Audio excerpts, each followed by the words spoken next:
আসসালামু আলাইকুম। আমার আন্টল স্টোরিতে যারাই আছেন সবাইকে শুভেচ্ছা, ঈদ মোবারক। আর যদি চ্যানেলটা ভালো লেগে থাকে তাহলে আমার চ্যানেলের পাশে সাবস্ক্রাইব করে পাশেই থাকুন। আজকে যে বিষয়টা নিয়ে আপনাদের সামনে হাজির হলাম এটা হচ্ছে পিনাকি ভট্টাচার্য, জামাতি পিনাকি ভট্টাচার্য, যে কিনা নিজেও মৌলবাদ। পিনাকি, ডক্টর কনক সরোয়ার, তারপর ইলিয়াস, ওরা একটা প্রস্তাব নিয়ে আসছে আমাদের সামনে। প্রস্তাবটা কী রকম সেই বিষয়টা নিয়ে আমি আপনাদেরকে একটু বলছি।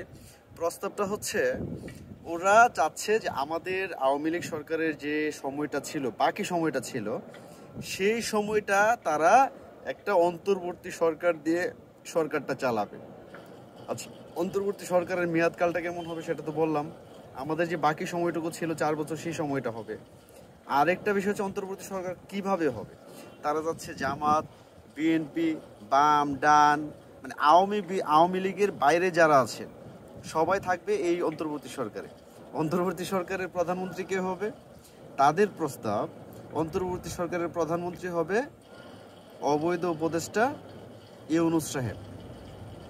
আর তার অধীনস্থ তার পরবর্তী যে ধাপটা, উপপ্রধান উপদেষ্টা বা উপপ্রধানমন্ত্রী বোধ সম্ভবত যেটা বললো, সেটা প্রস্তাব করেছে তারা। সেটা হচ্ছে বিএনপির তারেক রহমান।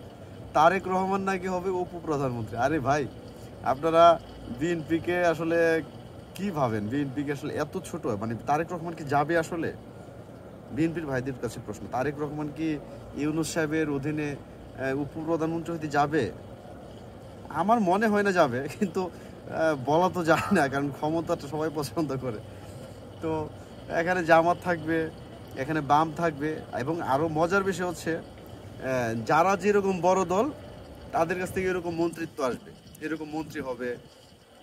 ধরেন বিএনপি থেকে 10 জন হইলে জামাত থেকে 2 জন হবে, বাম থেকে 1 জন হবে, নুরুর থেকে কেউ কেউ কোনো কিছু দায়িত্বে থাকবে, সমন্বয়কদের কাছে কিছু দায়িত্বে থাকবে। এই যে একটা মেটিকুলাস প্ল্যান নতুন করে নিয়ে আসছে, এভাবে নাকি আসলে তারা একটা সময় চালাবে। আসলে ভাই, কোনো কিছু বলা যায় না, হাসি পাচ্ছে।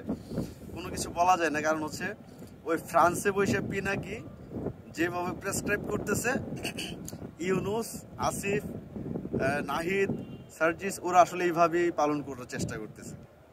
কিন্তু বাংলাদেশের জনগণকে এগুলো খাবে, মেনে নেবে? এই বিষয়গুলো তো একটু বোঝা দরকার।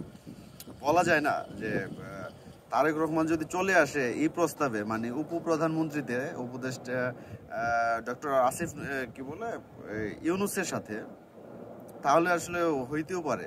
তো এই বিষয়টা আসলে আমরা দেখার অপেক্ষায়, তারেক রহমান আসে কি না এই সরকার। এইভাবে আসলে বিএনপির ভাইদের জন্য আসলে সমবেদনা জানানো ছাড়া আসলে কোনো উপায় নাই। তো দেখি কি হয়, সবাই পাশেই থাকুন। ভালোবাসা অবিরাম।